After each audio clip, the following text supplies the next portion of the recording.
You can go ahead. Okay, great.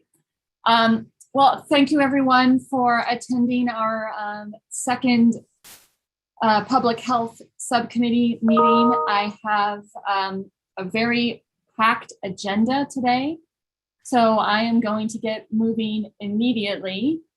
The first thing we have on our list of things to do is to, as long as I get my agenda actually, oh, there we go, is to, to take public comment.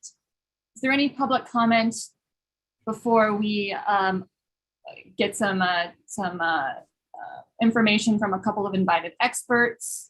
Any public comment from folks either attending webinar or on the phone? You can raise your hand to indicate to me. I believe you can also push *6 to unmute yourself if you're on the phone.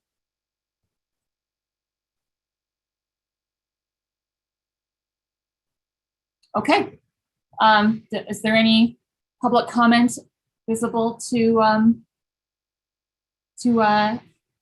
I'm sorry, Amber? Is Amber the person who's running things behind the scenes? I can't see your name anywhere. That's fine. We see no public comment. Thank you. Okay, well then let's move on. So we have, the main purpose of today's meeting is to gather information to help us make some recommendations to the CCB about indoor air quality regulations. So we have several invited presenters. We have 3, and we're going to spend 15 to 20 minutes with each of them, and then we have some time to discuss some recommendations and to make plans for the future. So we have a very packed 2 hours. Those of you who are here as members of the public, please, if you do have anything to share, any ideas, anything you would like to add at the end of the meeting, I really encourage you to submit public comment either during this meeting or also via email to the CAC meetings email address. So the first thing we're going to do is we're going to take some just like a brief, I guess, a brief presentation from Dr. Hvac. I'm sorry, am I saying your last name correctly? You are. It's Hvac Great. like the razor, not Great. a problem. Wonderful. Thank you. So would you please introduce yourself to the board? It's my pleasure. My name is Suzanne Francine Hvac. I am an associate professor of medicine at the University of California, San Francisco. My specialty is to study the health effects of air pollution, and I'm a PhD scientist, not a physician. I also, as part of studying air pollution, run my own heating, ventilation, and air conditioning system. So I have practical experience doing this kind of thing. And in my deep background, I'm the daughter of a professional firefighter in a large city. So I also have a lot of understanding of the difficulties of inspecting and maintaining a commercial facility to standards. So I am going to be presenting what's preliminary data, and I'm just going to give you a very few short slides on my findings. So actually, I'm going to ask really quickly, does anybody want me to quickly go over and define what PM 2.5 is? I can do that. Yeah. Okay, well then I'm going to share quickly some slides from one talk, then some slides from another. So what's PM 2.5 and why do we care about it? It's particulate material that is less than 2.5 micrometers in diameter. Now, when people think of particles, a lot of times they're thinking of like grains of sand, something that's solid, but particles can be both liquid and solid. And in the case of cannabis smoke and tobacco smoke, most of it is actually sort of liquidy, waxy, oily. That's why it's so sticky. It's why it's yellowy brown when it deposits on surfaces.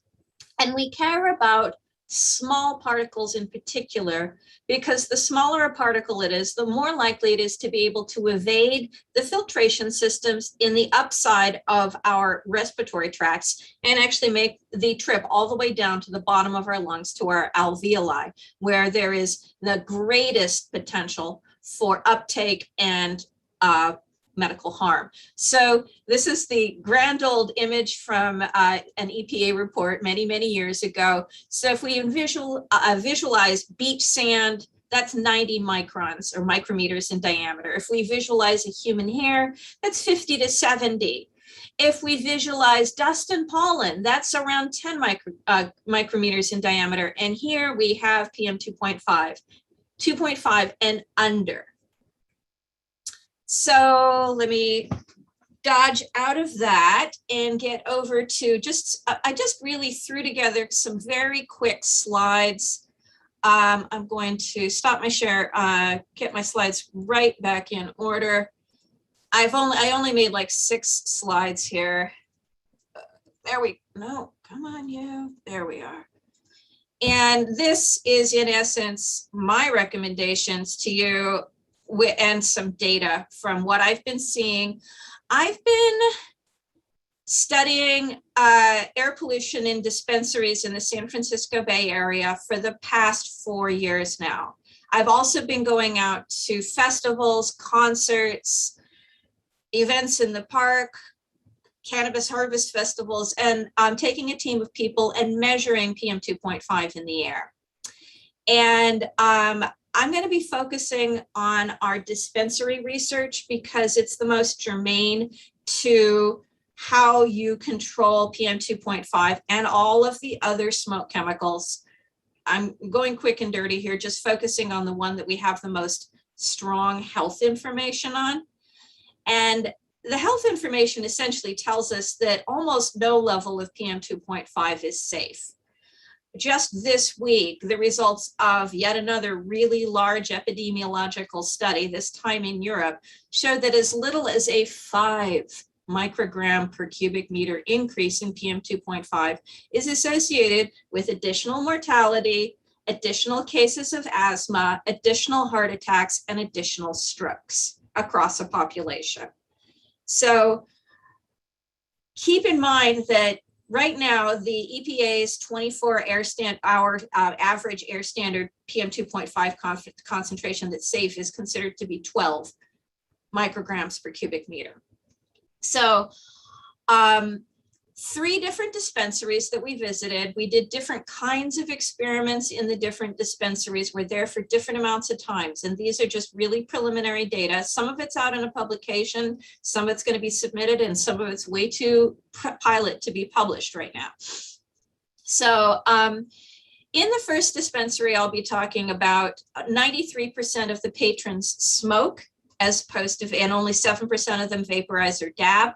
We visited there 9 times. And when our first 4 visits, they really had what I would consider a very minimal HVAC system. It looked to me, and I didn't get behind the scenes. These experiments were conducted surreptitiously. We went in as customers with someone who purchased and consumed cannabis as a member of our party and carried our instruments in backpacks.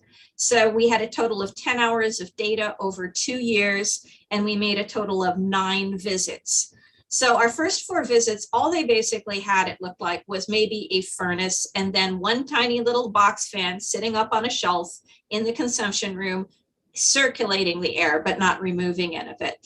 When we got there for our 5th visit, they'd installed a big duct along the ceiling of the consumption area. And so we did 5 more visits and looked and compared. So overall, the average PM 2.5 concentration in that room while we visited there, and we visited there in the afternoons and early evenings when it was busiest, was 842 micrograms per cubic meter. That is extremely high, and that is associated with a very high probability of respiratory and cardiovascular disease and symptoms, and an increased exposure to carcinogens. The effects of the HVAC were really minimal. We saw a 14.5% decrease in the PM2.5 comparing our 4 visits before to our 5 visits after. Our experiment wasn't really designed to show a difference because we weren't able to go there often enough and control and know enough about the circumstances. But it was 917 micrograms per cubic meter before they installed the HVAC system and 784 micrograms per cubic meter after they installed it. We saw both our lowest and our highest particulate concentrations for a single experiment after they installed the HVAC system. And we didn't see huge differences in the number of people in the room, the number of people actively consuming, or their overall preference for smoking as opposed to a non-combustible method. So that's a 14.5% decrease for probably something that was quite expensive.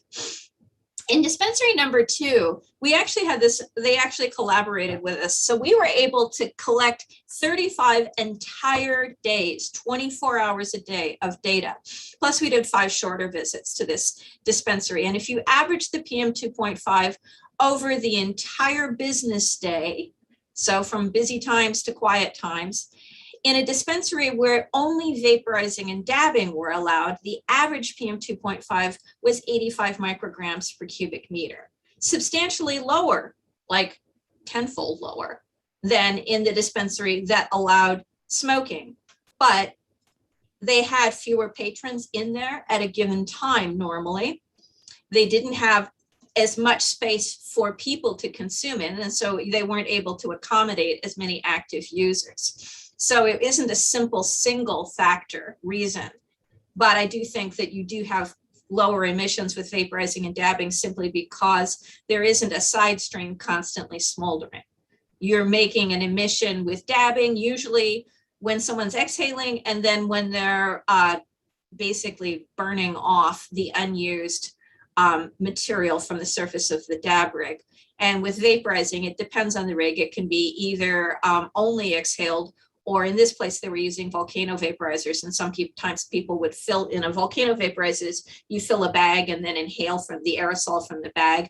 And sometimes people wouldn't inhale the whole bag and they'd squeeze the aerosol out back from the bag into the air when they were done. We also saw emissions when they were changing out fresh cannabis material for spent cannabis material in the desktop vaporizers. Then dispensary 3, we were only in there once before the pandemic shut everything down. This place was the first dispensary in the area to have a custom built heating HVAC system, and they had separate rooms for dabbing, vaporizing, and smoking. And they each had doors between them, and there were big glass windows. So hypothetically, the staff could monitor these areas to a certain degree without entering them. And there, we were one of only 2 parties in one of their rooms, but when we were there, the doors were open between the rooms and they weren't enforcing any of their hypothetical rules around what you did in what room. So people were smoking in the vaporizing room and in the smoking room, and then they were dabbing in the dabbing room. And there weren't that many people there, and we still saw 234 micrograms per cubic meter PM2.5 in a place with an incredibly expensive, highly specialized ventilation system, and hypothetically the physical and policy type structures that would separate and reduce exposure. So this is what that dispensary 3's vaporizing room looked like. The peaks are when people were actually actively, at our table consuming, but the background is what was in the room from our table. And like there were really only 1 or 2 other people consuming in there in the entire half hour. I also want to show you, so this is some of the data from the dispensary that had no combustion, no smoking, just vaporizing and dabbing. And this is what it looked like. The dark bars are when the business was closed. The light bars are the entire, 12 hours when they were open. And although the average across what was 35 entire days, this was just the first 2 weeks of our sampling, the average over that time was 85 micrograms per cubic meter. You can see that on some days, the entire day's average was over 200 micrograms per cubic meter. And this is that same dispensary, and this is just, we studied where we were able to study easily. It's not like this dispensary was especially terrifying or egregious, but this was like their busiest day of the year in a room where there was only vaporizing allowed. And here we're getting an average of 564 micrograms per cubic meter. Now, again, this dispensary didn't have any special HVAC. It was in a building that was probably built to house restaurants and offices in the 1960s, but it did have some normal air circulation going on. And they also had air conditioners in their windows to maintain cooling, but there wasn't any extra air being pumped in through the air conditioners. So I don't really think, based on my data, that you can achieve anything approaching safe levels of exposure to PM 2.5 merely by saying that you can't smoke, you can only vaporize or dab, or saying that, installing, top of the line HVAC systems that have a higher air exchange rate and more filtration than normal.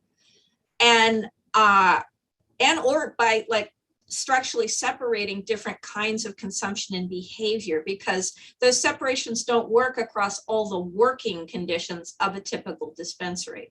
When they're short-staffed, when they're not busy, they aren't able to like be that picky and that, staff things to control them that carefully. That's with our observation. So just a reminder, this is the air quality index, like if it was outdoor air and a 24-hour exposure. And all of our averages were up in the unhealthy range. And what that means is that there's a strong increased risk of heart attacks and respiratory symptoms in anybody who's vulnerable, and an increased risk for people who are just normal and healthy.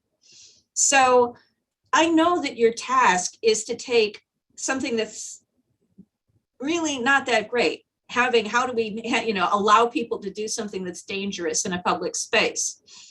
So what I can recommend is really a strong combination approach. And I make this recommendation knowing that we don't have in the field test case scenarios where it's working. There is a dispensary in our area that had very good sort of exhaust hood coverage and only permitted non-combustible methods, but we couldn't go in there because it was so quiet in there that our instruments could not be concealed. Our instruments hum and make a fair amount of noise. We needed a noisy place to study if we're doing it on the sneak. So you really can't do it through one method alone. Ventilation alone, even if you spend a boatload of money on it, can't do it. And so non-combustible methods alone can't do it. So I strongly recommend that your policy include a combination approach where you have to take one item at least from each column. So reducing means either limiting capacity, that reduces the total number of emissions, or limiting, not allowing smoking, allowing only non-combustible inhalation methods like vaporizing, vape pens, and dabbing. Still not perfectly emissions-free, but lower emissions. Containment, that means actually like if you're doing it with a vent hood, the vent hood is all the way above and over every individual who is consuming. Nobody's out near the edge. They're all right in the middle, covered by a hood over them that's drawing in air to a ventilation system. I would recommend, frankly, further that would be an enclosed one-person booth, like a glass telephone booth. And you definitely, this whole, it's just like a lovely social interaction. We're all relaxed and collegial. We're hanging out, talking to each other. That's exposing more people. And the more people you have in a consumption area, the more times you have to send your employees in there to empty ashtrays, answer questions, tidy up, mediate disputes, and supervise behavior. And then finally, removing it. Definitely ventilate it, and ventilate it hard, or take it outside, but that alone is not enough. And remember, taking it outside is a simple recommendation, but your neighbors will talk to you about the stink and the potential other exposures. So really short, really sweet. I could give you a lot more data, but I didn't have time today and I didn't want to hog this. So I'll stop sharing, and I'd be happy to take any questions or wait until later, until everyone else has done their thing. Well, I think that, Commissioner Chu has a question. Yes, Commissioner Chu. Hi, this is Ben Chu. Just curious as to how this compares to general tobacco smoking. If you've done any The concentrations of PM 2.5 that we observed in the first dispensary with smoking are equal to the very highest recorded concentrations for smoking in public places that are published in the scientific literature. Absolutely the highest. So, you know, we're talking bingo parlors and airport, you know, smoking areas where, you know, it's, when we look at the behavior in there, if you're looking at a normal crowd relaxing in a bar or a restaurant back in the day before we had smoking bans for tobacco, about 1 person in 10 would actually be smoking at any given time. When you create a smoking lounge where your job is to smoke and leave, and you have a limited period of time, then about 40 or 50% of the people in there at any given time will be consuming and emitting. So it's really gnarly. Could I follow up on that and just ask briefly, is there any reason to believe that PM 2.5 from tobacco smoke and PM 2.5 from marijuana or cannabis consumption are different as far as health? Absolutely not at this concentration. Now, I know that the cannabinoids have strong medicinal effects and it can be very beneficial. They have a lot of properties, but our THC concentrations in dispensary number 1 with the highest particulate concentration averaged 35 micro, no, sorry, it was, if you took a, oh God, what did I do? All right, our THC concentrations were in the microgram range, and THC dosage is in the milligram range. CBD concentrations were in the nanogram range, and CBD dosage ranges are in the milligram to gram range, depending on what you're treating with it. So we didn't get a secondhand high. Nobody's going to be getting the medicinal benefits of cannabinoids through secondhand exposure. You're just getting all of the bad stuff. Thank you. Unfortunately. Commissioner DePreet. Thank you for your presentation. My question is, I'm curious about the accessibility of the equipment that you use to measure PM 2.5. Is that affordable? Is that accessible? Is that something that could be placed into consumption lounges so people could see a real-time readout? Yes, it's getting better and better and cheaper, but you can't just grab it and read it and understand exactly what it means, because say we're getting more and more real low cost, like individually available PM 2.5 monitors. The monitors I use are professional grade, but cheap. So they're around $3,000 to $6,000 a piece, but you can now buy purple air monitors, a bunch of different things that are only around $200 to $300 a piece. The downside of an inexpensive monitor is calibration, because all of these monitors are based on basically light and lasers. They get calibrated to one kind of aerosol and they read accurately for one kind of aerosol, and you have to change your calibration factor for every different kind of aerosol you're seeing. So it's doable, but it needs support and it needs the understanding that you just, don't hand it off to someone who's uneducated, give them a box, tell them to read it, and it's all good. It takes a little bit of extra support to do that. But as compared to 10 years ago, it's hugely more accessible. And I do strongly recommend these things if they have the right support and understanding. Thank you. Commissioner Nelson. Hi, good morning. So I just had a question on the days that you guys ran the tests of the air quality within the dispensaries. Obviously, with the wildfires being so prevalent as of recent, I was wondering on what was the air quality index of the days that you ran those tests, and if that had any impact on your findings of what the air quality was indoors. We always measure background PM 2.5 concentration with every single experiment we do. And the average PM 2.5 concentration during our experiments was usually around 4. That's the outdoor air or the air in a similar business in the same area, like a coffee shop on the exact same block. Awesome, thank you. And then I just have one question from attendees. We have a question: how high were the ceilings in these 3 venues? The what? How high was the what? Ceilings, the ceilings. They varied. In dispensary number 1, that building was built in 1907 and the ceilings were about 14 feet. In dispensary number 2, that building was built in the 1960s, ceilings were around 12. And in dispensary number 3, that was again around 14 feet high. And we always calculate and measure the area of and in a volume of a space.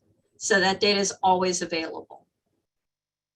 Okay, well, I'm looking at the time and I promised you 20 minutes of your very busy day. And so I just want to thank you so much for coming and sharing this information. I wonder if you wouldn't mind sharing the slides with us. I think we'll find those. I'm not going to give you the exact ones. This was a real rush job this morning. I'll have a more polished set that I'm creating for a presentation on Wednesday. Okay. I'm happy to share those, but I would like you to consider these more as preliminary. Thank you. I would love to see, the Wednesday ones would be great. And I understand. Thank you. I really appreciate your time. And I would like to move on to Dr. Matt Springer, who was our second speaker. Dr. Springer, would you mind briefly introducing yourself? Certainly. So good morning, everyone. I'm Matt Springer. I'm also at the University of California, San Francisco. Actually, Suzanne and I have collaborated many times in the past, and I think this might be the first time I heard that you were the daughter of a firefighter. I don't know if you ever mentioned that to me before, but it was an excellent, excellent presentation, Suzanne. Thank you. And it really sets the stage for what I want to tell you about, which is more along the health effects. I mean, you know that the PM 2.5 is there from cannabis smoke, and why do we care? Is it really affecting health? And I had said initially to Jenny that I was going to just do a informal discussion, no slides necessary. And then I said, well, let's have a couple of visual aids. And then of course, one thing led to another, and I've got a little mini slideshow. So let me share my screen, but it is very informal. I'm not doing the acknowledgements and all that stuff. So let me get you in there. And sorry, let me hide all these extra things. Meeting controls there. Okay. So I am a professor of medicine. I'm not clinical. Neither Suzanne nor I are clinical. And what I'm going to show you in the next few minutes are just a few points that I've pulled out of presentations that I do make that I think are really salient to the job that you have in front of you, which is to look at dispensaries and determine what are the concerns and considerations for on-site use. So first of all, and I don't have slides about this, but I will just tell you that tobacco smoke, cannabis smoke, both active smoking and secondhand smoke exposure, they impair endothelial function. That's the ability of the blood vessels to pass more blood when they need to. They increase blood clotting, so leading to increased chance of strokes. They impair cardiac function, your heart's ability to pump well, and they increase the susceptibility to arrhythmias, which means the heart rhythms get all wacky. All of these things happen. And the tobacco, this is known actually, I think, okay, well, let me tell you the other points I'm going to make, and then I'll get back to this first one. One other point that you need to be aware of is that even though people think of cannabis, they think THC, they think a drug, it's not a drug, it's a smoke. The drug is there, but most of it is smoke. And the third and last point that I'll talk about today is that for the cardiovascular effects, we might be more concerned with the length of time of exposure than the total amount of smoke that you're being exposed to. So the one thing I want to point out about this first point is that the effects of tobacco, we know this in both humans and in rats. And we've really pioneered, I think, a lot of these rat techniques that let us study the same things that we see in humans. So we keep seeing the same effects in rats that people see in humans. For cannabis, we have looked at all of these things in rats.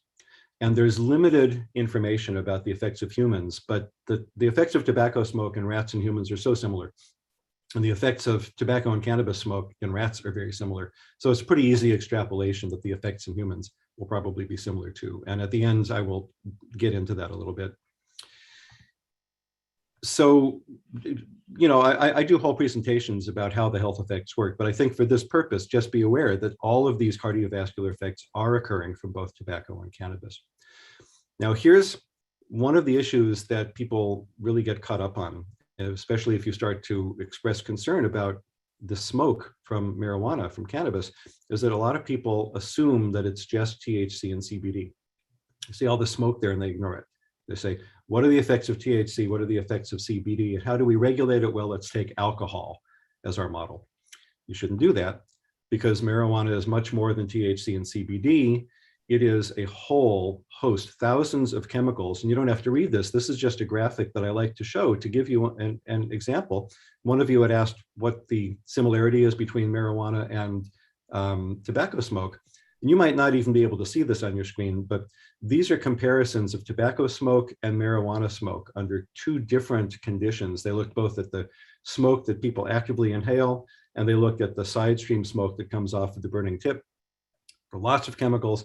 And basically what you see is that other than the nicotine in one and the cannabinoids in another, the chemicals that are there in one are there in the other. The different amounts, but you see a similar profile. And you can assume that if you're inhaling smoke, you are inhaling a whole chemistry lab of chemicals.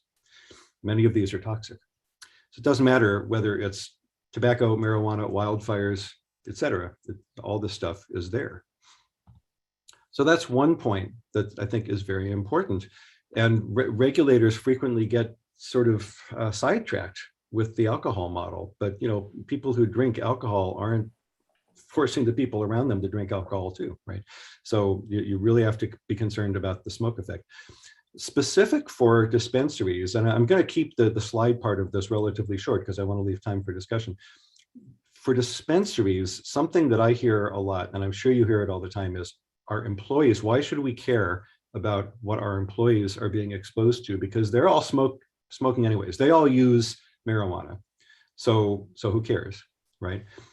Well, let's say, and just for the purposes of this talk, late last night, I made an extremely juvenile, cartoonish picture of what someone like that might be exposed to. If this is smoke exposure, this is the time of day, someone smokes a joint, then they go into work, they work in the dispensary all day long. Suzanne's traces look much better. And then at the end of the day, they smoke another joint, and then that's it, okay? Now, if your concern was cancer, you're concerned about the accumulation of the toxins that people are taking in, you're really looking at the cumulative effect. And you might say, well, the total amount they got exposed to at the dispensary really what didn't move the needle all that much. It didn't really increase their total exposure over what they get because they're smoking joints and they're taking in huge amounts of smoke by doing that.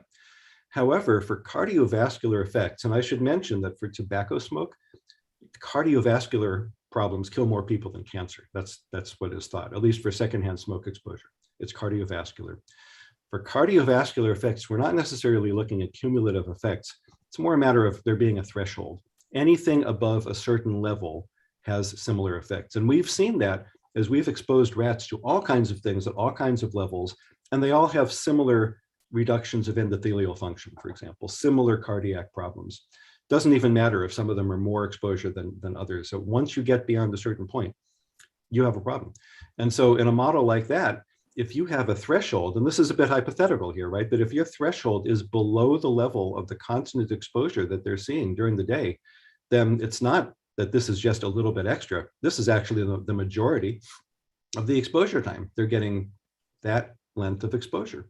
And so the argument that employees you don't need to be concerned about employees because they're smoking joints doesn't necessarily hold true for the cardiovascular effects.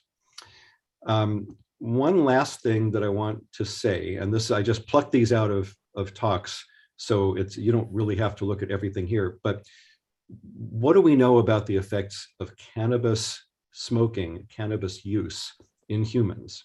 We've seen a lot of effects in rats. What do we know in humans?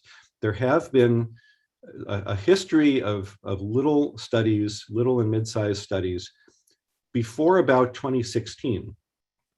And there was a highly publicized report from the National Academies of Science, Engineering, and Medicine in 2017 that found inconclusive evidence of harmful human cardiovascular effects. And the marijuana industry and the cannabis advocates will quote this to you ad nauseum. However, note 2017, that's when the report came out. That's based on literature 2016 and before. In 2017, we had a couple of large, millions of people studies at conferences showing increased heart attacks, increased heart failure, increased stroke for marijuana users, and an AHA scientific statement, American Heart Association scientific statement, just last year that essentially updates that previous report that I showed you. They had a chart that I found very, very compelling. They reported 18 of what they described as seminal human studies. So they're not even looking at animal studies like ours, seminal human studies in or before 2016. So they had more of them before that, but of their seminal human studies, 18 of them were after or in 2016. So they're not reflected in that previous report I showed you. 11 of those studies showed adverse effects of marijuana smoking. So that NASM report was a little bit premature. And of the studies that they saw, that they reported, increased cardiac deaths, increased blood pressure, hardening of the arteries, prediabetes, heart attacks, stroke, heart failure, it's all there.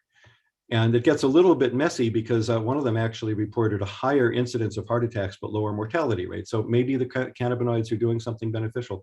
We don't know. Remember, this is all for active use. And so as Suzanne very saliently pointed out, if you're actively using it, you might be getting beneficial effects of the cannabinoids. If you're exposed to lower levels from secondhand exposure, you're not. You're probably not getting the beneficial effects of the cannabinoids, but you are getting the cardiovascular adverse effects of the smoke. So that is the visual aids. That's all that I prepared. Well, okay, conclusion, anything other than clean air is not clean air. It's a shame we have to say it, but I think that this gets glossed over a lot in these discussions. So let me quit out of that. I'm going to stop the screen share.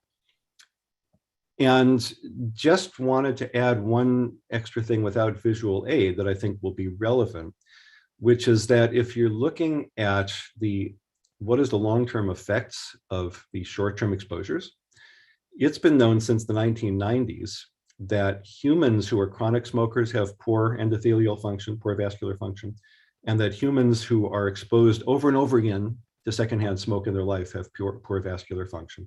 And yet, various groups, including a group that Suzanne played a major role in this, I played a minor role in it. We had a paper together with others, Stan Glantz and others. We and other people have shown that if you expose someone to secondhand smoke from a cigarette, just briefly, that their endothelial function goes down temporarily and then it gets better again, comes back. So the idea is that a short-term exposure temporarily impairs your blood vessel function. But if that happens over and over again, it turns into a long-term problem that you have poor blood vessel function, even if you're not being exposed at the time. So your people who are going into these dispensaries and getting exposed and exposed and exposed to secondhand smoke, this is probably going to happen to them from the cannabis smoke as well. So far, and the last thing I'll say about this is that almost everything that we've done in my own group has been in rats as a very easy to study system that reflects the physiology of humans. But we do have, just starting up, a study in humans in which we will study chronic cannabis smokers, people who avoid smoke, who are exposed to a lot of secondhand cannabis smoke, chronic cannabis vaporizer users, that is, et cetera, bring them in and see what their cardiovascular function is in several different ways. And so we're finally going to get a chance to see whether what is known in the humans and what we see in the rats for acute exposure actually affects chronic cannabis users. So that's all I have to show you directly, and we can open it up for questions and discussion. Thank you so much, Dr. Springer. So I have one question that I feel like is just probably on people's minds. So just a general question. If cannabis smoke or marijuana smoke is so harmful, then why don't we see all the cannabis smokers dying from lung cancer, for example? So lung cancer is different. And remember what I had said, that when you're talking cancer, you're talking cumulative effects. So people who use cannabis, who smoke cannabis, tend to chain smoke much less than people who smoke tobacco. So you're not going to see as much of an effect among the smokers. And in terms of the secondhand smoke, well, we don't know. People haven't really done the studies. It's been very difficult to do. And that's why I think that the sort of approach that we're using in my group, looking at the health effects, and the approach that Suzanne's doing, where you see, is the smoke really there, are going to be very important for this. A lot of this we just don't know. So we're excited to be able to finally be able to ask the questions. And I should mention that when we expose rats to the secondhand smoke from marijuana, that's the side stream smoke from the burning tip, we can control the particle levels, the levels of PM 2.5 to which they're exposed. And when we did our initial studies, we made an educated guess. We based it on what people are exposed to in tobacco, situations, restaurants that allow smoking. And our high level was 600 micrograms per cubic meter. And we did a lot of, we didn't hide it. We said, this is a guess. This is extrapolating from tobacco. It'll be interesting to see what's actually out there. And thank goodness for Suzanne, because now we know that they're really relevant studies in terms of the exposure levels. So do any of the commissioners have any questions for Dr. Springer?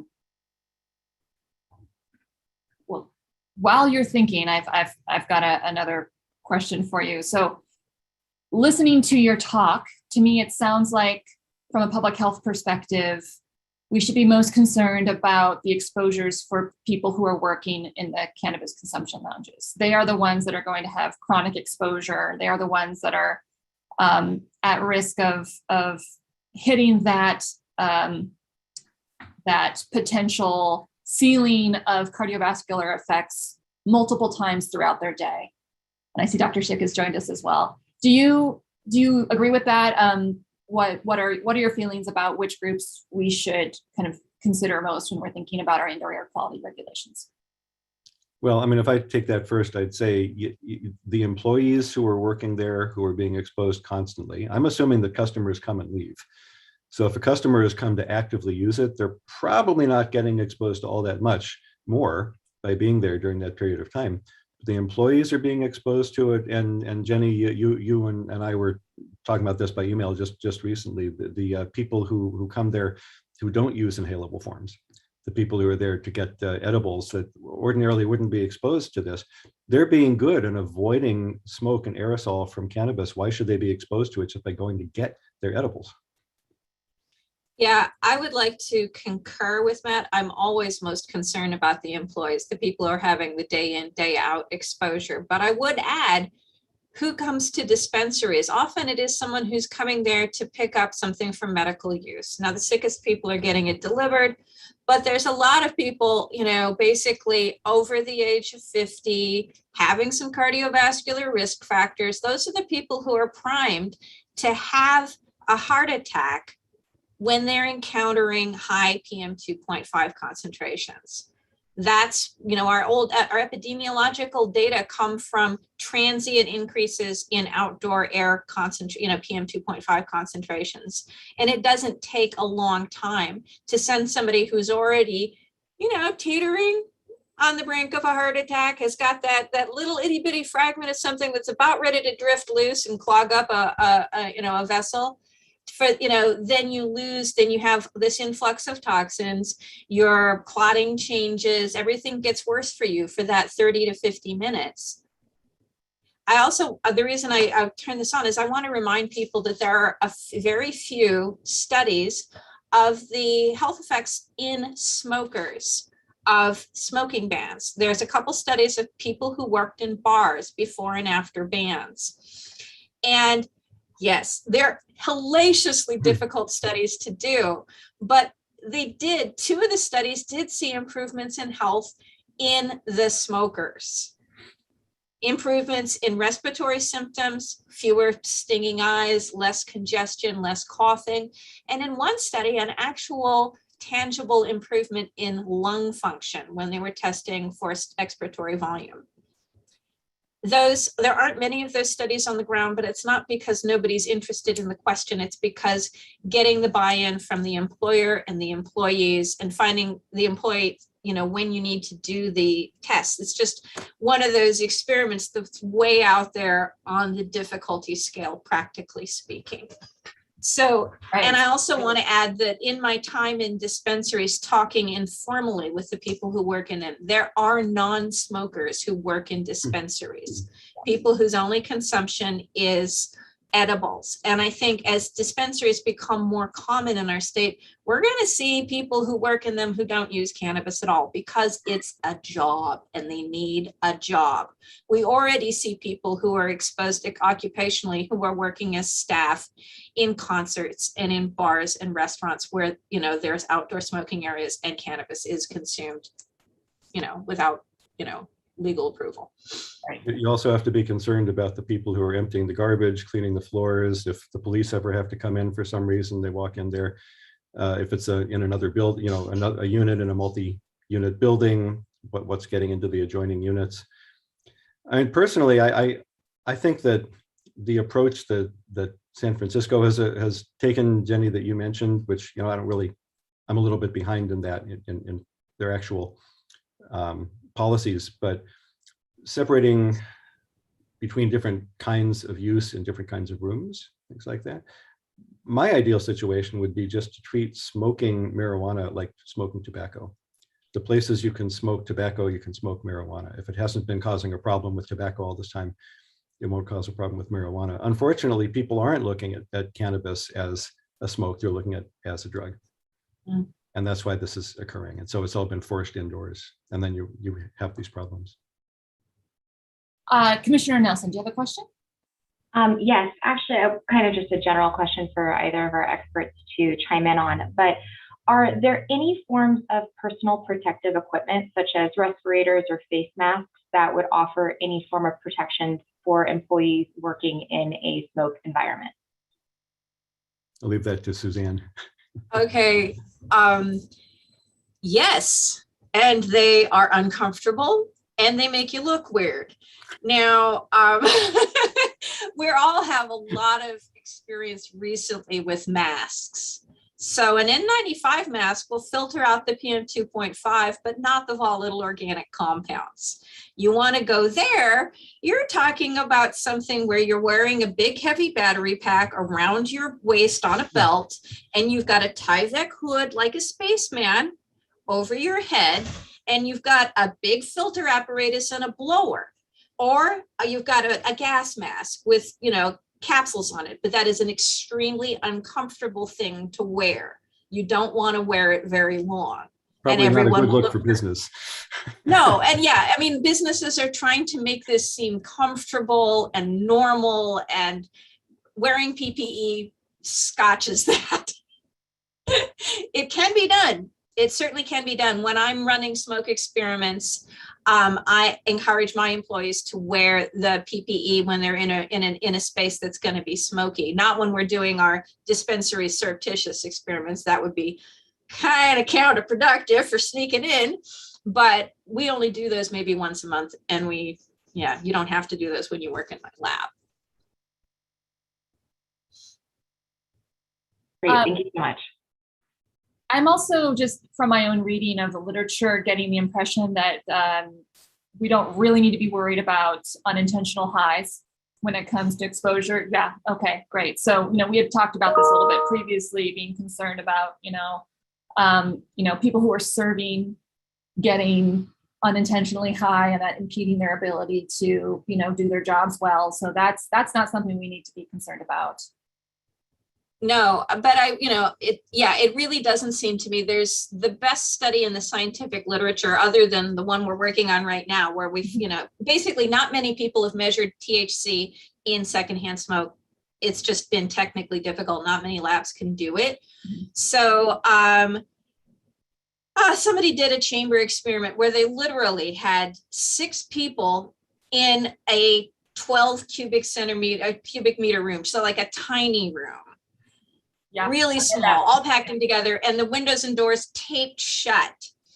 And the smokers in there was actually 6 smokers and 6 non-smokers seated around a table, intermingled, and they smoked 14 1-gram joints in 1 hour, and they did see some mild psychoactive symptoms in the non-smokers. But we've been in a lot of places, and we've been in a lot of really polluted places, and we still haven't seen that. You know, and we just got the data on the THC concentrations and ran the math recently. So I actually did an uptake of a 2-hour exposure at the concentrations we're seeing, and you would inhale, you know, with tidal volume sitting still, 35 micrograms in 2 hours.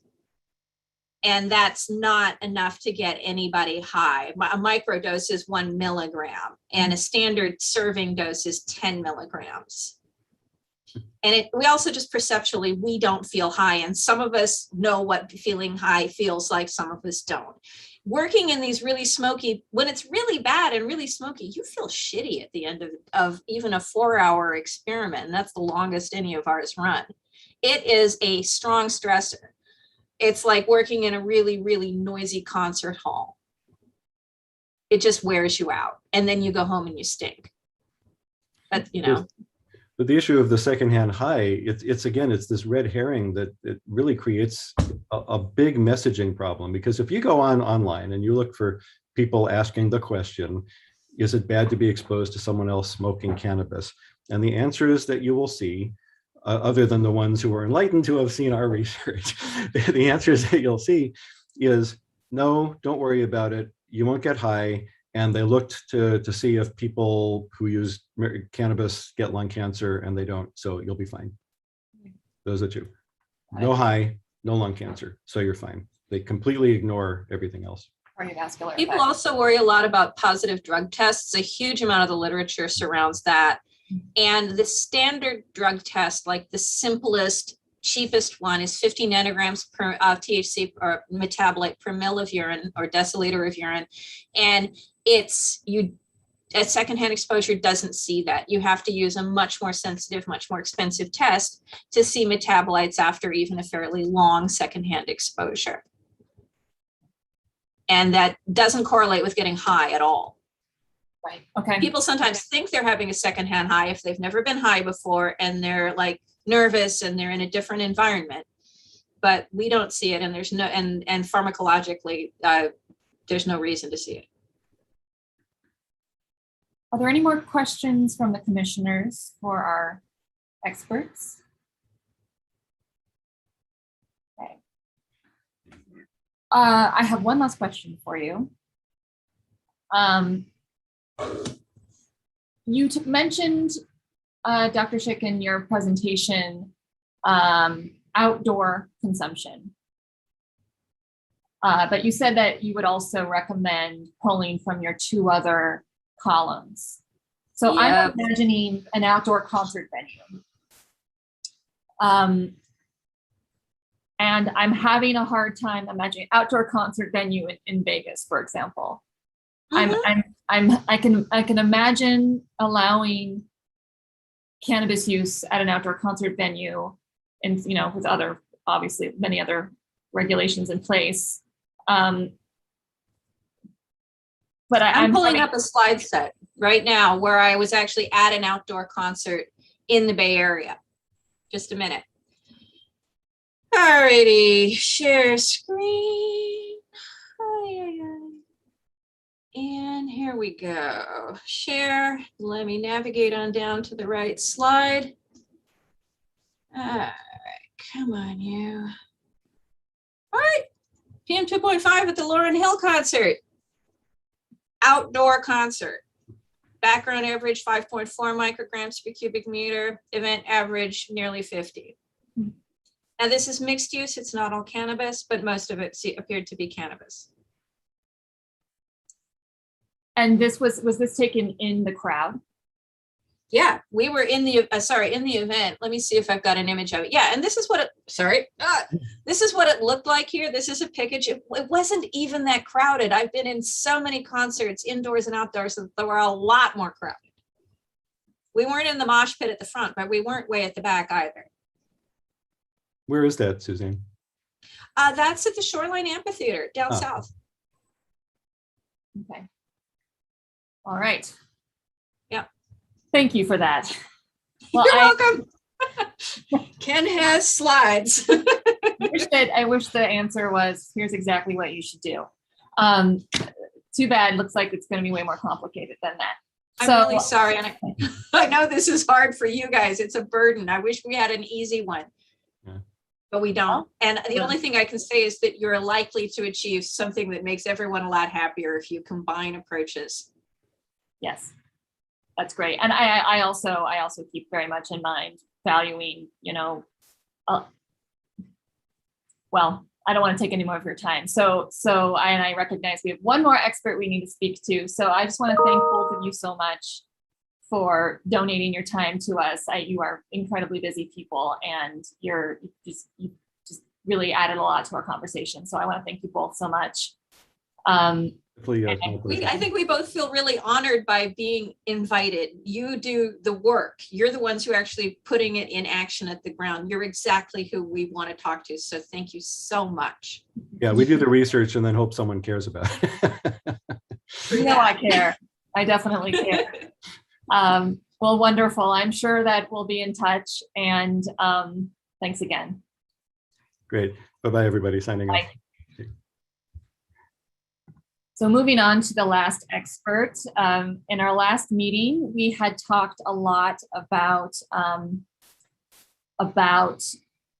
being kind of confused about where the Nevada Clean Indoor Air Act and the dispensary lounges, or I'm sorry, the cannabis lounges legislation overlapped, and what one said about the other, and just kind of trying to understand if we should even address tobacco smoking and nicotine vaping in these locations, or if that's completely off the table, not really understanding. So we have Tom McCoy here to speak with us. I'm wondering, Mr. McCoy, could you briefly introduce yourself? Sure, thank you. Before I do that, I learned something that I won't get high with a little help from my customers. So little takeoff on the Beatles there. Yeah, I'm Tom McCoy. I am the policy chair for the Nevada Tobacco Prevention Coalition. I do that on a voluntary basis. I'm the executive director of the Nevada Chronic Care Collaborative. And for 12 years, I was the government relations director for the American Cancer Society in Nevada. And in that role, I was very actively involved in the evolution, if you will, of the Nevada Clean Indoor Air Law. Our clean indoor air law in Nevada is now a teenager. It was passed in 2006, so we're coming up on its 15th anniversary. It was voted in by the folks because we tried to get it passed through the legislature to no avail, as you might imagine. And so we took it to a public voting initiative in 2006, the general election, and it passed. And kind of an interesting side note that a lot of people don't remember, or they weren't here to be involved in it. There was a countermeasure, question 4, which was put together by the gaming folks, that attempted to show that they were really going to take care of clean indoor air. And we won anyway. Our question 5 passed, question 4 did not pass. So that's why we have a law, and it's only been amended twice by the other side, and really amended by those of us who support clean indoor air once, and I'll go into that in just a second. So as the initiative, question 5 became law. It's now NRS 202.2483.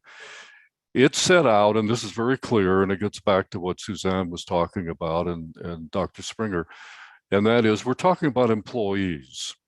So the language talks about, and I'll mention the first version and what happened then in 2019.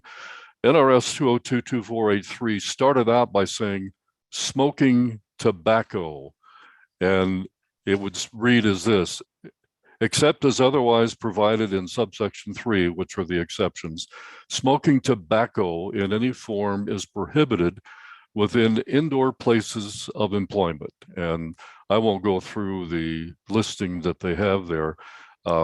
but the exceptions were initially completely enclosed areas within standalone bars, taverns, and saloons in which patrons under 21 years age are prohibited.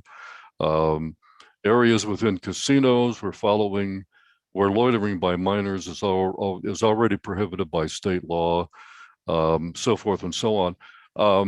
And the reason I wanted to give you what it read up through December 31, 2019, is that importantly, because right there I can tell you, no smoking tobacco in a cannabis consumption lounge. It's not authorized by the Clean Indoor Air Law. That's clear. The question would have been prior to January of 2020, well, could you do a little vaping? Could you do a little electronic smoking device? And the answer is probably so, even though we didn't have consumption lounges. So what happened in the 2019 legislature is we passed SB 263, Nevada Tobacco Prevention Coalition helped put that through. And what it now reads after the language in Senate Bill 263, it now reads smoking prohibited, not smoking tobacco, smoking prohibited in certain areas, except as otherwise provided in subsection 3, those were the exceptions. Smoking in any form is prohibited within indoor places of employment, and including without, and lists the places. And I want to move to something that we'll talk about preemption in just a second. I want to go to the definition, if you will, of smoking. This becomes very important, and I think it's interesting of our conversation today. Smoking means smoking means inhaling, exhaling, burning, or carrying any liquid or heated cigar, cigarette, or pipe, or any other lighted or heated tobacco or plant product. Are we talking about a plant product here, folks? Intended for inhalation in any manner, in any form. And the term includes the use of electronic smoking devices that creates an aerosol or vapor in any manner or in any form, and the use of any oral smoking device. And then they define electronic smoking devices. So I ask you, the commissioners, are we talking about a plant product here?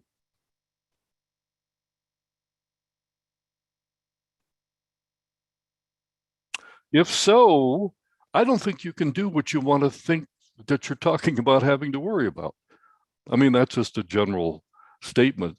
But the folks that were setting up all this cannabis work, cannabis consumption lounges, from what I can recall, did not address the Nevada Clean Indoor Air Law. Well, that would really make our jobs a lot easier when it would, and so and that's why I'm certainly not the expert on this, and maybe Suzanne's got some thoughts. But when I saw the plant product, I said, "Wow, what are we really talking about? Are we talking about sunflowers? What are we talking about here?"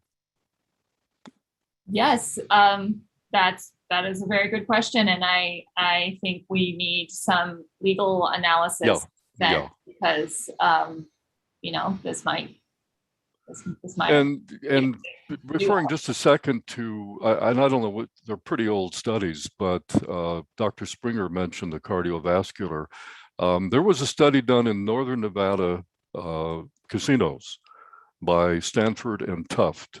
It's a Stanford Tufts study dealing strictly with cardiovascular, and it talked about the fact that after a certain period of time, increased blood pressure, so forth and so on. And it gave me the thought that we probably ought to have a sign out in the front of casinos that say, warning, exposure beyond 90 minutes could endanger your health, your heart health. I was just, making a little joke there, but the reality is that study was clearly cardiovascular, and it was tobacco, it was secondhand smoke.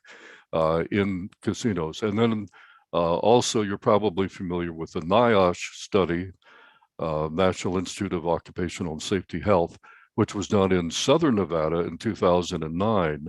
That report was dealing with the effect on employees from exposure to secondhand smoke. It's pretty extensive, and the recommendation was that all casinos should be smoke-free. Just a couple of reports in Nevada, a couple of studies that you may or may not be aware of. The NIOSH study came out in 2009. We tried to use it with the legislature when they were trying to make some amendments. It was basically ignored. And the two amendments that were passed by the legislature, one in 2009, allowed the convenience stores or tobacco industry to have conventions in Nevada for that particular purpose. We took that to the Supreme Court and we lost.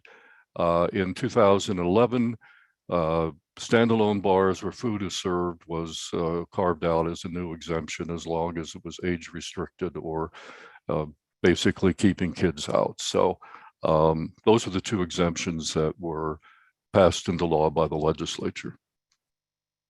And that's about it. I just thought that plant product would be of interest for the commissioners to kind of mull around. Yeah, that is very interesting. So just to forgive my ignorance on this, but the carve outs. Yep. So what I'm confused about is, so for example, a bar that serves food and does not allow people under, I believe it's under 21 to enter, Yep. is that right? Right. How is that definition achieved? And could a cannabis lounge, for example, tick all the boxes that a bar needs to tick, and therefore they're able to allow smoking of plant material? Okay, so specifically, there's no exception that talks about cannabis consumption lounges. So the argument would be made, that I would make anyway, is because the law, look at 341, AB 341, very specifically talks about cannabis consumption lounges. I would say that they created in AB 341 a class of businesses. And if so, it's not exempt. So it's not That- possible to be a member of two different classes of businesses at the same time. A hybrid. Right. Yeah, well, I think that would be an argument that we could get into, and it's something maybe the Attorney General's office can give you some direction, or Legislative Counsel Bureau. But I guess the question I have is, are they going to permit the sale of alcohol in these consumption lounges? And if so, then that category, Jenny, that you talked about could not be adapted for that. So, so as far as tobacco is concerned, whether it's aerosol or whether it's traditional combustible smoking, the Clean Indoor Air law would say you can't do it in a cannabis consumption lounge, as the law is now established. They didn't bother to mess with that in passing AB 341. Okay. And Go ahead, please. no, and also keep in mind that the Clean Indoor Air law provides local jurisdictions to go beyond what's in the Clean Indoor Air law with higher standards. So there would be some options, I think, that county commissions, county health districts could get involved in. So do you know, or is it clear in the Cleaner Indoor Air Act as to whether dabbing would be considered smoking, or I guess closer to? Does it fall into the definition of smoking? Yes, and I can't answer that. I'm not a dabbing expert. Derived from plant material, but I would argue it's not plant material. Yeah. Right. So that would probably be a need for interpretation if this came down to a discussion as to what can and can't be done. Mhm. Okay. All right. Are there any questions from the commissioners? Commissioner DePreet. Thank you again for a great presentation. All of these presenters have been very eye-opening for some of the things that's really important for us. More of a clarification, I think, for me, it sounds like, especially after this last presentation, it's not clear about smoking cannabis or smoking tobacco or vaping, either of those, in the consumption lounges, though it is the intent of the consumption lounge, I think, for very much of it, to allow some of that. So I just wanted to make a note that I know that there is a request into the Public Health Policy Center. Public Health Law Policy Center. There it is, all of them together. So that will look at the NCIA and the consumption lounges and can give us more of a definitive kind of answer on this, because I think it's going to be murky for a minute. But I think for our intentions for this group, maybe this is a discussion topic for later. Do we continue down this path of, if these are allowable, these are the recommendations we would make for safety, and then if it comes down later on that some of those are not allowed, then we can just scrap that from our recommendations? Well, I mean, you can look at it from a couple of standpoints. One is that you want to explore all options, all possibilities, and in making suggestions on regulations. And then again, you could short circuit some of these potentials by, looking at the Clean and Air law. I'm a regulatory attorney, but I worked for the Federal Communications Commission, so it's not clinical, not medical, but I have pretty extensive experience as a regulatory attorney. And, I look at this in a much more, cut and dry kind of a situation where the Clean and Air law obviously does not carve out an exception for something new called the cannabis consumption lounges. I don't think they fall into any category. They're not gaming. They're not brothels, et cetera, et cetera, et cetera, the exceptions that are carved out. And therefore, my position would be that tobacco in any form, either combustible or non-combustible, would not be allowable under the Clean and Air law, because it is a place of employment and place of public accommodation. So the question as to whether you could actually smoke marijuana or aerosol marijuana gets down to that little note that I made about, does it fall into our definition of smoking? And I think that's a real murky area. So, no, I don't know if that helps you or not, Lauren, but my position is Clean and Air law would not provide the option for smoking tobacco products. Yeah, I want to clarify. I agree. I think you made it very clear that smoking tobacco does not appear legal in the consumption lounges, and that it's murky for cannabis. Thank you. Any other questions from the commissioners for Mr. McCoy? No? Okay. Okay. Thank you so much. Thanks for the opportunity. I really got a lot out of Suzanne and Matt's presentation. So this was a good education for me. Thanks. Appreciate it. I'm glad. Me too. So thank you so much. I really appreciate the time. I know it's very valuable and short. So this has been wonderful. Thank you. Thank you. Okay, well, I think that helped in some ways and really did not help in other ways. Right? So let's take a step back. So we as a subcommittee need to make recommendations to the CCB on October 19th, which I guess, a month ago seemed like, forever, but now it's 29 days from now, 30. How many days are in September? But it's soon. So I originally had this vision that we were going to be able to have 2 to 3 hours to dedicate to kind of each large bucket of regulatory concerns, and we were going to be able to do something like this and gather people together and have it. And I still think we can continue to do this, but perhaps on a smaller level. And also I think we should remember that we are not going to dissolve after October 19th, right? Like we can continue to make recommendations as we learn and company situations come up that we think need to be handled.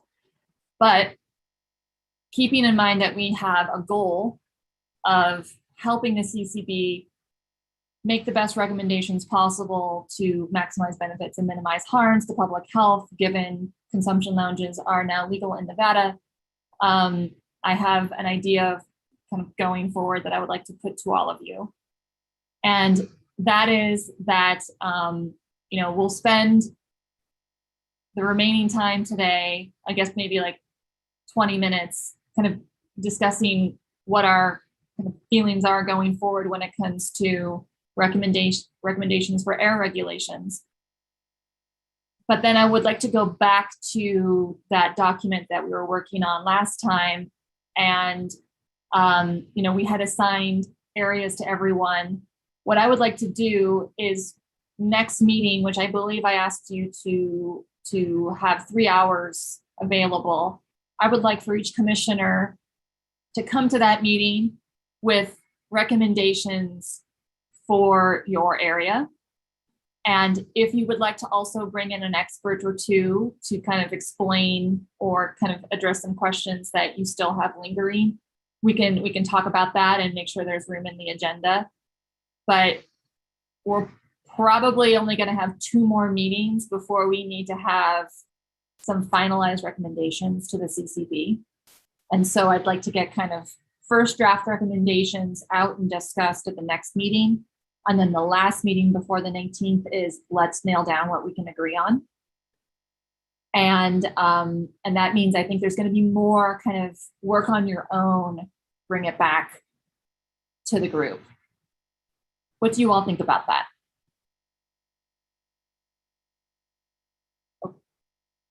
Yes? Okay. Great. So I am going to open up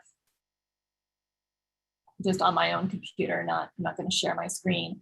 But so what I'm going to do for the next meeting is I'm going to come with more information about what the heck does the Clean Indoor Air Act say about smoking and vaporizing and dabbing cannabis. Commissioner DePreet, I do agree with you that we should probably have like a, here's one option, here's another option, right? If it does turn out that like the brakes are put on indoor consumption of burnt materials because there's a conflict between these 2 laws, then okay, fine. But I really do anticipate that if that is there's going to be action in the legislature. I do think that's going to happen. And I'm sure that there will be a lot of discussion and perhaps a little bit of a fight there. But, we are still in the position where we're going to need to make recommendations. So I'm going to move forward, trying to get more information about that, but then also moving forward with some concrete recommendations. I'm going to bring that to the next meeting, but we're going to discuss a little bit more right now too. Commissioner Nelson, you had said that you were going to take the lead on the health notices and disclosures. And I know that you said you actually have already done some work on that. Mm-hmm. Great. Yes, I have.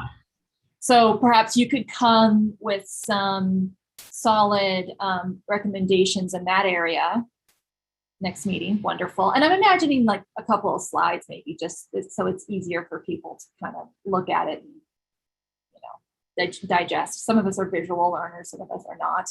Yeah, you got it. Great, thank you. For ready to consume products, now I didn't take notes on who was going to do what. I really should have. Was it a combination of Commissioners Nelson and Chu? Is that right? I had offered assistance to Ben if he wanted it, yes. Is that so? Commissioner Chu? Yeah. Yes. So for in, you know, I'm still new to this, and I think we're all pretty new to this, but I also want to make sure that we are not violating any of Nevada's open meeting laws. And so because of that, I don't think that that you two should be kind of working on something together outside of the public eye. So what I'd like to do is put that in one or the other person's wheelhouse with the intention that, you know, whoever ends up taking the lead, the other person will have some heavy comments at the next meeting, given your background. Is that? Yes. If I understand the open meeting law, I think it's as long as you don't have a quorum.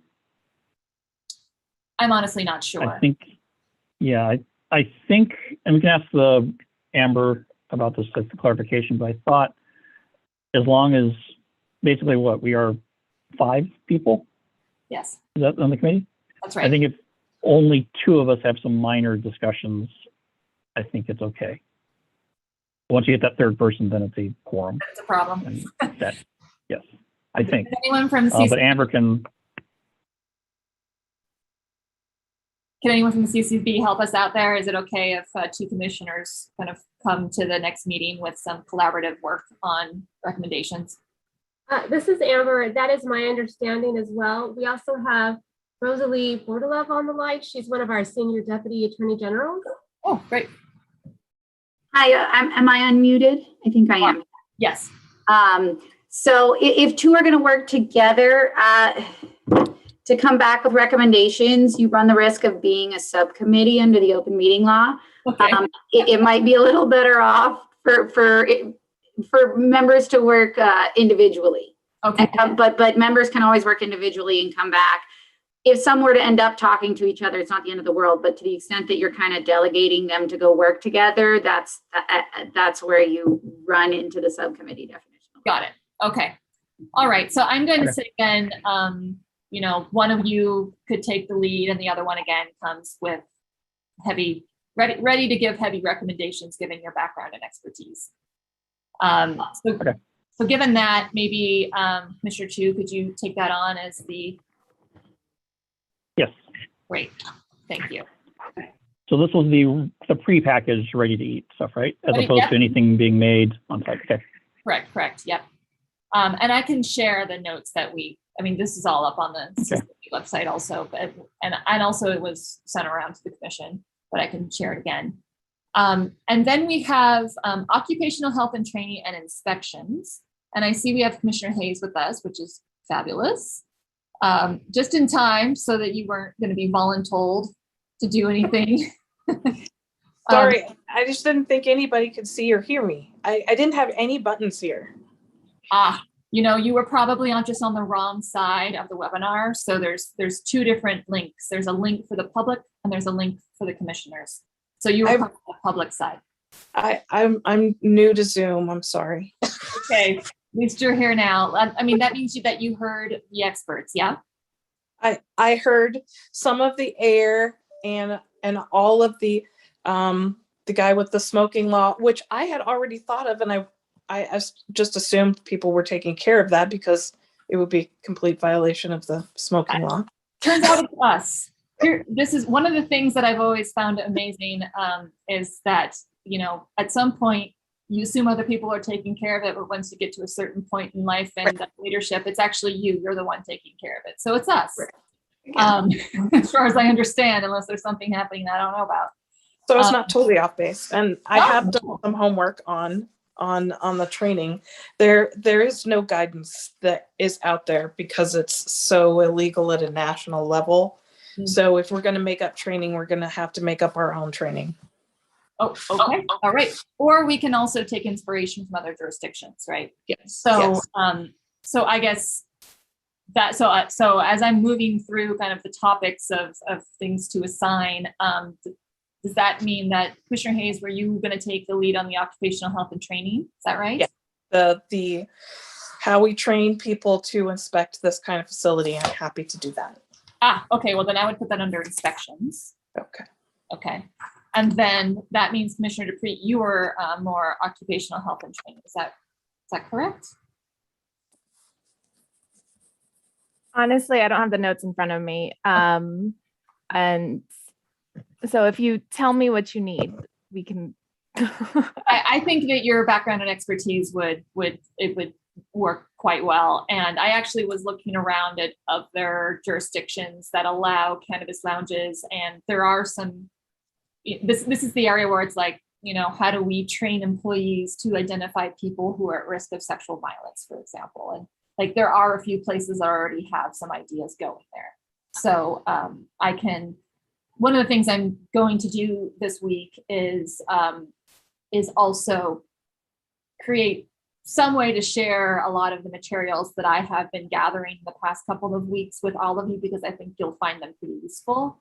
And so you don't have to, there's no duplication of work.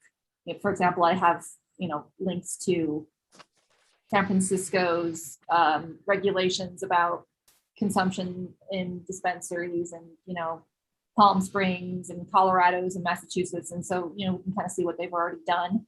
And there is a lot of overlap, but I think that we can, we don't have to reinvent the wheel, but we can make a better wheel. We can make a carbon wheel for those of you who are in cycling. You don't have to have a heavy wheel. We can have a super light, well-performing wheel. So let's see here. Just let me make sure there we go. All right. So just in case, Commissioner Hayes, you didn't hear what I said earlier. So, or let me just check. Did you hear me mention kind of next steps and plans for the future before October 19th? Yes, I heard all that. Okay, great. All right. So then let's use the next, I'd say 15 minutes, because I anticipate we might have some public comment. Oh, sorry, Jenny. I'm so sorry to interrupt. I had a quick question. So just to kind of loop back to the section that you guys want me to be working on with regard to health notices, information, and disclosures, does that also include the disclosures for employees? Because based on my last meeting notes, I was volunteering for section 2A, but obviously if you guys want me to help handle the employee side of that as well, I can totally do that. I could see that going under, I think that has significant overlap with the occupational health and training section, Okay. with Commissioner Dupree. So what do you think, Commissioner Dupree? Which one would you prefer? Could you share the screen? Because I don't have the outline in front of me that we were let me just working go on. ahead and do Thank that. you. Let's see here, share screen. Make sure that I'm doing the right screen. There we go.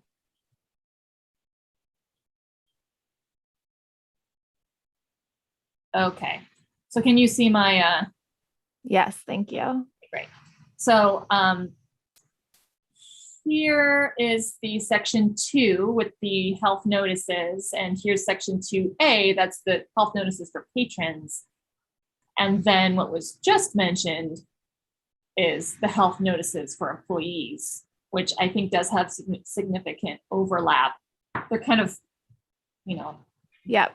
Okay, so I'll can handle that as well. To be so health notices for employee. Yeah, that's what I remember going to me last time. Okay, great, good. Perfect. Glad we clarified on that. Thank you. Yeah, me too. And another thing that was brought up in public comment that I just want to make sure is in someone's section. I believe it might be in ready to consume products, but I don't know that there's a real clear place, is the question of should we allow people to bring in their own devices? And if not, or should we, I guess they're separate questions. Should we allow people to bring in their own, pipes and vapes, etc.? And then additionally, if consumption lounges provide those for people, what are the cleaning standards? And I'm just looking at this for the top. I don't see that. So I have a comment about that. Okay, good. So we don't even allow people at this point to bring in a cup to a Starbucks to be refilled with potentially hazardous food. So bringing in your own device, and the same as like a tattoo parlor, you can't bring in your own device in order to get a tattoo. So we already have some assumptions about that, Right. and that may color, the device conversation. Well, guess I'm going to put that in your section. Okay. That could bring up a really interesting discussion when we go to hash that out, though, because if we look at the risk, is it riskier for someone to health risk? Is it riskier for someone to bring in their own device, or is it riskier to share devices between patrons? That'll be interesting to see. So I think it's about, like it being a single service, article. So if it's yours and you fill it and you smoke it, there wouldn't be an issue. But if you're getting a pair of bowling shoes and you have people of every walk of life wear those bowling shoes, how do you clean the bowling shoes before giving it to the next patron? Is it completely broken down? Is it single service? Is there such a thing as a single service, whatever majig that they can use that you could just throw in the garbage after? I mean, yes, it would be wasteful, but yes. Okay, well, these are all the questions we're going to have to discuss. So great question. I think as you are thinking about questions like this, also, we also need to think about, and something that's constantly on my mind is how, if we allow people to bring in devices, I'm just thinking about like vapes, and we say, okay, you can bring in your vape and it has a tank, and you have to buy the fluid to fill the tank in the consumption lounge. People are creative and sneaky. They're really good. They're just like, I can just think back to my own days as a young adult, and how perhaps you didn't want to pay for the drink in the bar, so you would figure out a way to get alcohol into the bar, right? I am imagining that if we were to say allow people to bring in their own devices, we're also opening the door to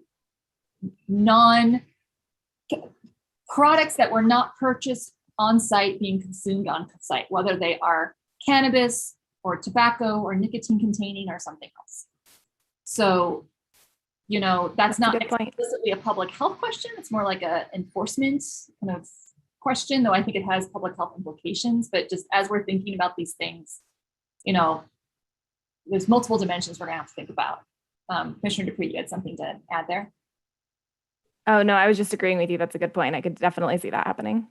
Just thinking back to 20 years ago. Okay, so I'm gonna stop sharing this screen for now, so it's easier for me to look at your faces. So for the next 10, 15 minutes, I wanna just kind of get your thoughts on what we learned today. And I'm gonna start. So in my own research, looking at what other jurisdictions have done when it comes to smoking, vaping, and dabbing indoors. And I should say, this is assuming that something happens. This is assuming that either there's no conflict with the Clean Indoor Air Act, or that there is, but then later, the next legislative session, something happens and it's allowed. What I am leaning towards is something that San Francisco is doing right now, though I should say with better indoor air quality standards and enforcement, because clearly, as Dr. Schick's data shows, it's not great, is requiring separate smoking rooms for the consumption of burnt material and separate vaping and dabbing rooms for the inhalation of aerosolized but not burnt material. the reason for that is I can't imagine a situation where if we had just one large consumption room, that room wouldn't just turn into a smoking room. It's not a place where people who only want to consume edibles can go. It will not be a place where people with pre-existing health conditions can go. And certainly we will not be able to control, reduce exposure to, as Dr. Springer was showing, the harmful effects of long-term cumulative exposure to PM 2.5 without segregating smoking to rooms that have separate HVAC systems, that are sealed, where the door closes automatically. I can think of several other things that we would need to recommend. I'm also thinking that it would be important to keep the smoking and the vaping and the dabbing separately, because while vaping and dabbing is not safe, it's not going to create an environment where the PM 2.5 is at 12 micrograms per cubic meter. It's not going to do that, but it's certainly going to be less polluting than smoking.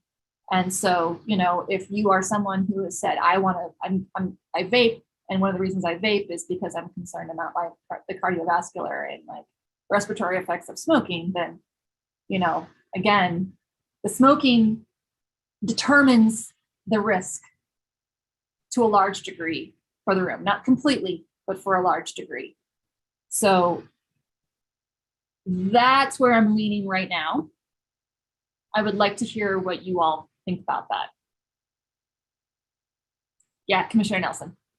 Hey, so I guess I just had a question. If we had two separate rooms in a consumption lounge and one was exclusively for smoking like burnt material and the other one was for dabbing or for vaping, what would consumers do if they potentially wanted to participate in both?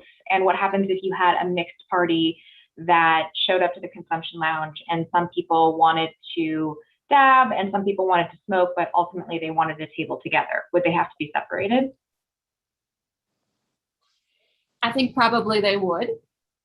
I could imagine a situation where we could have kind of private party rooms. We could say, if there's a group of people who are only going to stick together and they would like to have several different modes of administration. When I say modes, that's like my sciencey way of just saying like smoking, dabbing, vaping, or edibles, right? If there's a group of people who want to stick together and there's mixed modes of administration, okay, you can, here's a private party room, right?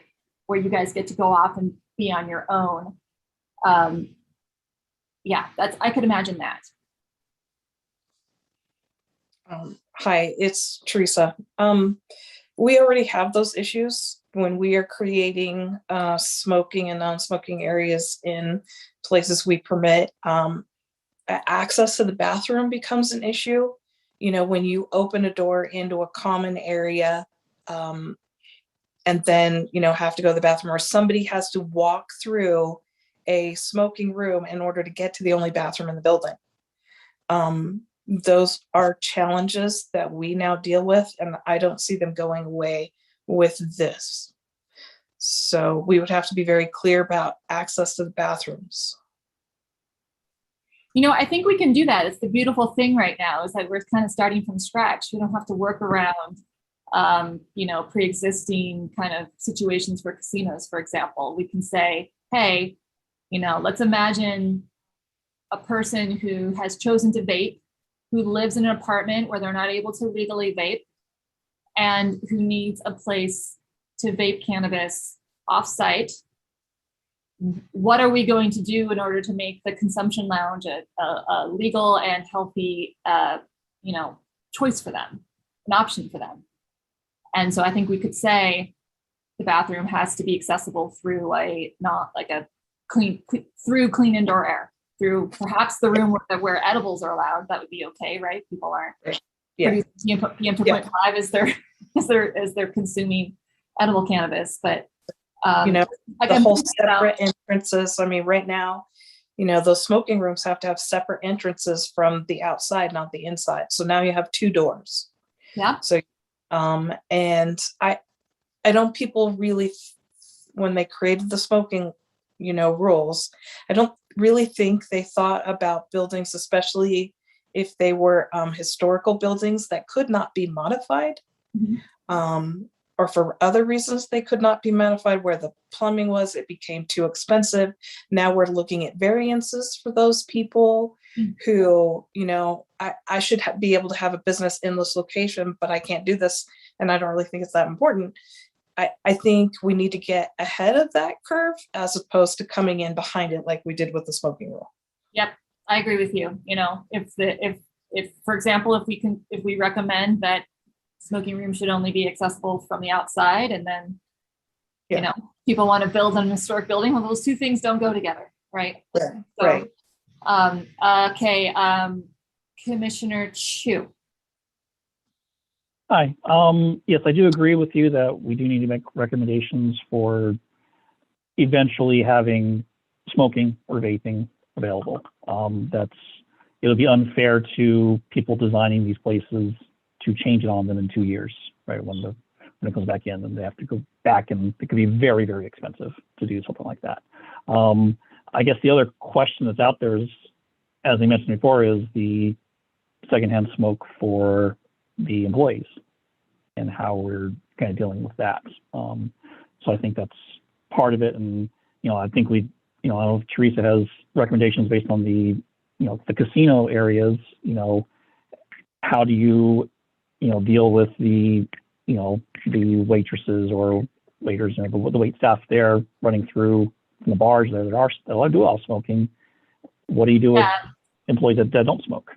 I would not say that the casinos are the best practices in this situation, because this is seriously, it's really, I know I've said this before, but I am amazed that there have not been more lawsuits on the behalf of the employees. Those casinos that allow smoking are not safe places for employees to work. They're not. So I do not clap. I do not want consumption lounge employees to be at the same level of risk as casino employees. That's just, to me, that's unacceptable. So, I think we can do it. We can do it. I believe in us. So I agree with you. My number one concern is employees. I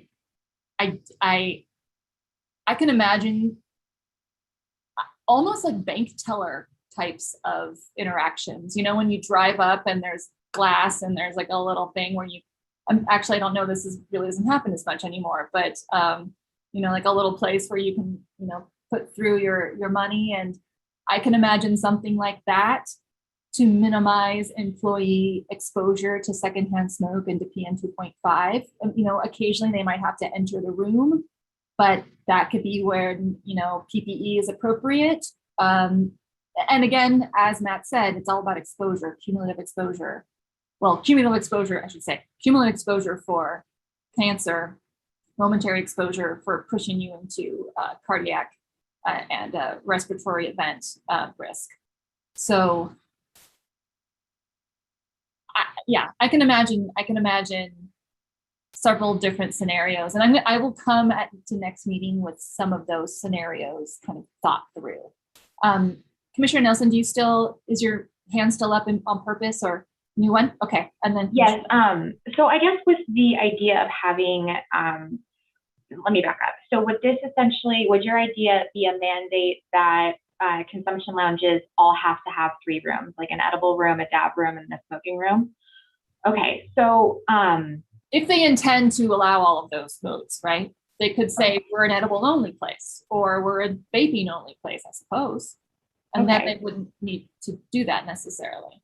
So like essentially you could have it be to where a cannabis lounge would be like they could have the choice of being a smokers only lounge, and they essentially wouldn't be able to serve edibles or vapes there because they've elected to serve only smokable material, correct? I think so. I think that would make sense, but we have to remember that we still have to think about the employee exposure. So I still think there would need to be segregation of the smoked area versus where the employees are, where they spend most of their time. But I don't see any reason why we would have to require 3 different rooms if the consumption lounge didn't want to sell 3 different modes. Okay. All right. No, that makes sense. I guess I'm just looking at it from the perspective of like, if this becomes like a social sort of thing and you have parties that they willingly like walk into these consumption lounges together, and you have some people that they smoke, some people that want to do edibles, and you have a group of like, 3 people that all want to do it at the same table. I guess my concern is that seems like it's limiting it limits the social aspect of a consumption lounge when to a certain extent these people are accepting the risk of going to a consumption lounge in the first place.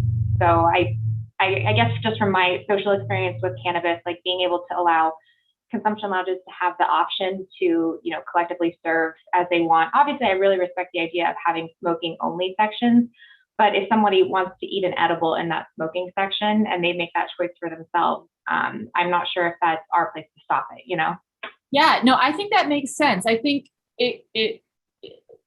so the kind of the thinking that I'm making here is that kind of smoking dominates any other mode of administration, right? So if there's one person smoking in a room where everyone else is consuming edibles, that person determines the risk profile of that room, right? So that's why I'm thinking about explicitly segregating the modes of administration in that way. However, if I'm a group of 5 people, 5 people want to go in the smoking room, I want to do edibles, and I don't mind hanging out in the secondhand smoke. I think it's perfectly fine for the low harm mode to go into the high harm.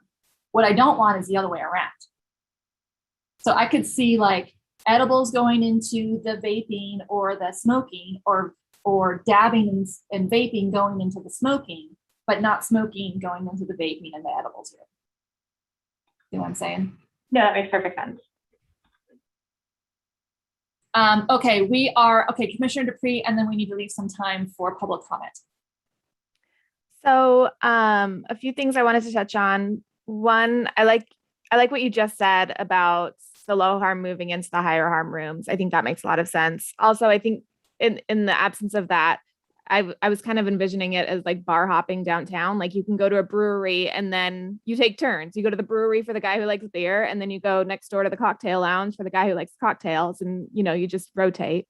Also, I wanted to say, as far as ideas for recommendations, I really liked that slide that Dr. Schick posted of like the red or the green, yellow, that sort of thing for the PM 2.5. I think that would be a good signage to have out. And then I like the idea, if it's feasible, of having a PM 2.5 meter in the edible area, or like the main entry area before you go off into a consumption area, so that the employees can monitor their risk, and then folks coming in and out can understand their risk as well. I don't think it's necessary for inside the smoking areas or the vaping areas, because you know that your risk would be more included, or your risk would be higher, and also that'll be a bigger financial ask of these locations. But I think having a PM 2.5 meter and having that knowledge for the employees in that main area would be really helpful as far as protecting the employees.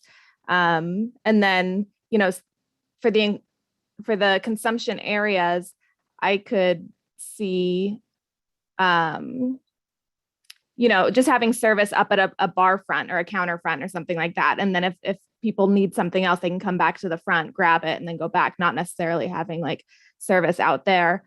And then I think there's a difference too between if they're offering edibles that are like, I'm going to eat a gummy and then I'll go sit in one of the consumption lounges with my friends, whatever is appropriate, or if they want to sit down and have a 5-course meal. Like, I think that's a different,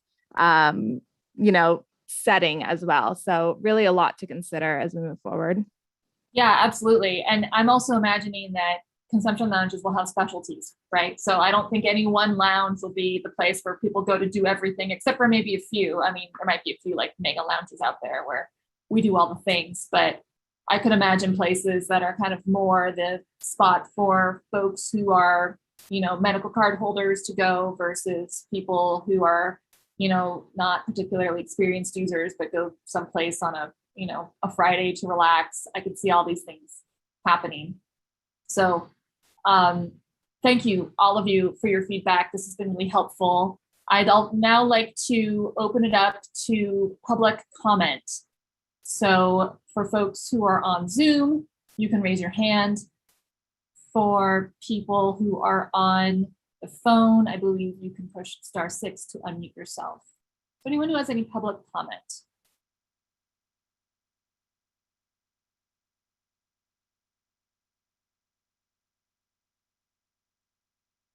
Everyone's just been amazed and blown away by our discussions. No additional comments. Any public comment out there?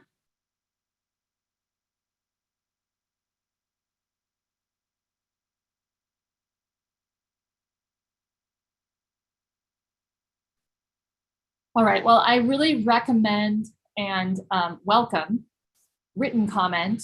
You can send that to the CAC meetings email address, which I am going to, why isn't it not right in front of me? Can anyone help me? What's the CAC meetings? CAC meetings at ccb.nv.gov. If you send any written comments or written recommendations on air quality or any other regulation that we're considering, that will find its way to us. And I really find that stuff to be incredibly helpful and useful. All of you have expertise that we don't necessarily have. And so we need everyone's input to make these the best possible recommendations they can be. Last call for public comment. Okay. So moving forward, just commissioners, just the last summary. So at our next meeting, we are going to all come with a set of recommendations, recommended regulations for our areas. And I think it would be best to come with a couple of slides, but you do you. And so at the next meeting, we will discuss. I'm sure we probably won't finalize any recommendations, but at least we'll be able to discuss and perhaps identify additional areas where we need to do a little bit more digging. Questions, comments from the commissioners? No. When is the next meeting? Oh boy, Amber has sent out an email about that. I don't know that it's officially scheduled yet. Soon, it's soon though, it's soon. I believe she sent an email out asking for your availability on the 29th. So next week. Yeah, immediately. Whew. It's fine. You guys don't have anything else to do, right? No. We're perfectly at leisure. Okay. So I look forward to seeing you all. And thank you for your participation.